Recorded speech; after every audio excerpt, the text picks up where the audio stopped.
Assalamualaikum warahmatullahi wabarakatuh. Perkenalkan, nama saya Devi Kurniawati dengan NIM C0C021004 dari semester 4 kelas B, Prodi D3 Akuntansi. Di sini saya akan membahas mengenai hukum bisnis.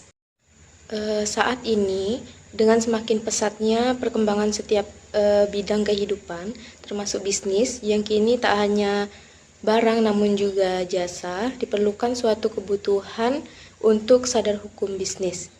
Di materi yang saya buat ada daftar isi. Yang pertama saya akan membahas tentang hukum dan bisnis, yang kedua ada fungsi hukum dan bisnis, yang ketiga ada ruang lingkup hukum dan bisnis, yang keempat ada sumber hukum bisnis, dan yang kelima adalah pemahaman tentang hukum bisnis. Yang pertama itu ada hukum dan bisnis. Di sini saya jelaskan terlebih dahulu, hukum adalah peraturan yang bersifat memaksa yang menentukan tingkah laku manusia dalam masyarakat, meliputi aturan tertulis dan tidak tertulis yang berlaku dalam penyelenggaraan segenap dimensi kehidupan bermasyarakat, berbangsa, dan bernegara. Yang selanjutnya itu ada bisnis.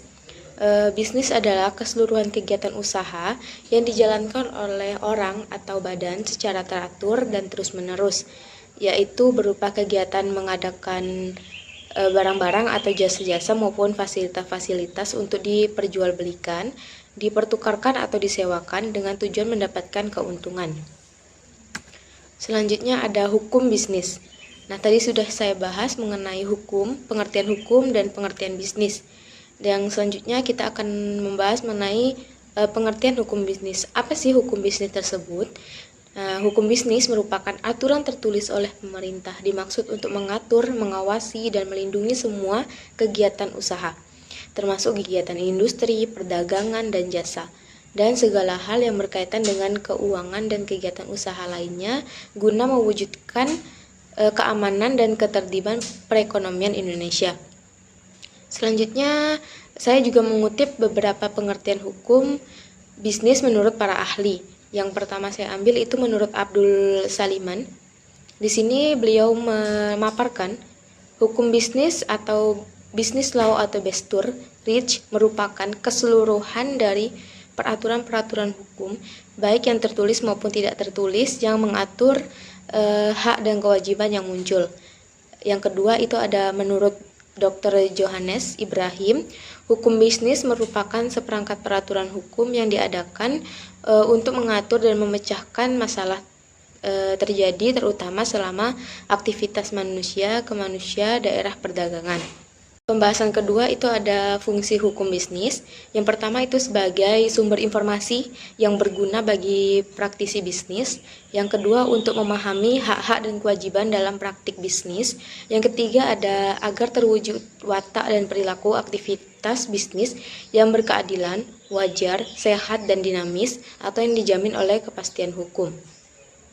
Nah, itu yang pertama, yaitu sebagai sumber informasi yang berguna bagi praktisi bisnis. Fungsi hukum bisnis bagi pemula tidak sekedar sebagai aturan saja, tetapi sebagai sumber informasi yang dapat dimanfaatkan sebagian para pelaku pengusaha, mulai dari pemula sampai yang sudah profesional. Nah, yang kedua itu untuk memahami hak-hak dan kewajiban dalam praktik bisnis. Di sini salah satu tujuan hukum bisnis adalah memberikan arahan atau membantu dalam memahami hak dan kewajiban seorang pembisnis, terutama bagi pelaku pembisnis pemula. Banyak di antara mereka yang tidak tahu hak mereka apa dan tidak tahu apa yang seharusnya mereka lakukan. Karena alasan itulah calon pembisnis pemula wajib mempelajari tentang hukum bisnis saat ini. Selanjutnya terakhir adalah agar terwujudnya watak dan perilaku aktivitas bisnis yang berkeadilan, wajar, sehat, dan dinamis yang dijamin oleh kepastian hukum. Ada banyak pelaku bisnis yang menjalankan usaha mereka dengan cara yang beragam, mulai dengan cara curang, namun banyak juga menjalankan bisnis mereka dengan sehat, dinamis, dan berkeadilan. Nah, kehadiran hukum bisnis ini tidak lain untuk mendorong pelaku bisnis untuk menjalankan aktivitas mereka dengan sehat. Karena jika mereka melakukan dengan cara yang nakal dan curang, mereka akan mendapatkan sanksi dan mendapatkan punishment. Selanjutnya itu ada ruang lingkup hukum bisnis. Hukum bisnis itu sendiri meliputi bidang-bidang sebagai berikut. Yang pertama itu ada kontrak dagang. yaitu perjanjian antara dua atau lebih pihak yang mempunyai nilai komersial tertentu di mana ada unsur asing di dalamnya. Dan yang kedua itu ada aspek hukum badan usaha, yaitu yang mengatur segala sesuatu mengenai tata cara pelaksanaan kegiatan perdagangan, keuangan, industri yang terkait terhadap produksi, jasa, pertukaran barang dengan uang. Yang ketiga itu ada hubungan kerja, yaitu hubungan antara pengusaha dengan pekerja berdasarkan perjanjian kerja. Yang keempat itu ada hak kekayaan intelektual industri, yaitu hak untuk memperoleh perlindungan secara hukum atas kekayaan intelektual sesuai dengan peraturan perundang-undangan. Yang kelima itu ada larangan monopoli dan persaingan tidak sehat. Yang keenam ada perlindungan konsumen. Ketujuh pajak. Kedelapan pertanggungan. 9 penyelesaian sengketa niaga. 10 kebangkrutan. 11 undang-undang lalu lintas. 12 hukum perbankan dan sekuritas. Yang 13 itu ada hukum perdagangan internasional atau perjanjian internasional. Yang dia ada sumber hukum bisnis. Sumber hukum bisnis yang utama atau yang pokok itu 1338 ayat 1 KUHP Perdata adalah yang pertama asas kontrak atau perjanjian itu sendiri yang menjadi sumber hukum utama, di mana masing-masing pihak terikat untuk tunduk kepada kontrak yang telah disepakati. Kontrak yang dibuat diberlakukan sama dengan undang-undang. Yang kedua itu ada asas kebebasan berkontrak, di mana para pihak bebas untuk membuat dan menentukan isi dari kontrak yang mereka sepakati. Dan membahas juga secara umum sumber hukum bisnis atau sumber hukum perundangan tersebut, yaitu ada hukum perdata atau KUHP data, hukum dagang, hukum publik, dan peraturan perundang-undangan di luar KUHP perdata, KUH pidana, KUH dagang. Yang kedua itu ada menurut Munir Fuadi, sumber-sumber hukum bisnis itu ada perundang-undangan, perjanjian, traktat, jurisprudensi, kebiasaan, dan pendapat sarjana hukum atau doktrin. Pemahaman tentang hukum bisnis.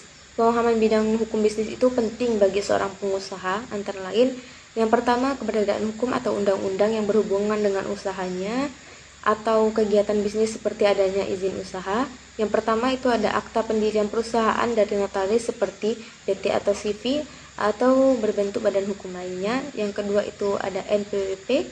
Ketiga surat tanda daftar perusahaan. Selanjutnya surat izin tempat usaha dari Pemda setempat. Selanjutnya surat tanda rekaman dari Pemda setempat. Selanjutnya SIUP setempat. Yang ketujuh itu surat tanda terbit yang dikeluarkan oleh Kanwil Departemen Penerangan. Selanjutnya ada hak dan kewajiban yang ditimbulkan oleh keberadaan hukum atau undang-undang yang bersangkutan. Yang ketiga ada hak dan kewajiban yang ditimbulkan sebagai subjek hukum dan objek hukumnya. Yang keempat ada sanksi-sanksi yang akan terjadi terhadap pelanggaran hukum yang bersangkutan. Yang kelima itu ada manfaat keberadaan hukum tersebut sebagai pertimbangan bagi pengusaha dan pihak lain yang berkaitan. Cukup sekian pemaparan dari saya, semoga bisa bermanfaat bagi kita semua. Saya Eri, wassalamualaikum warahmatullahi wabarakatuh.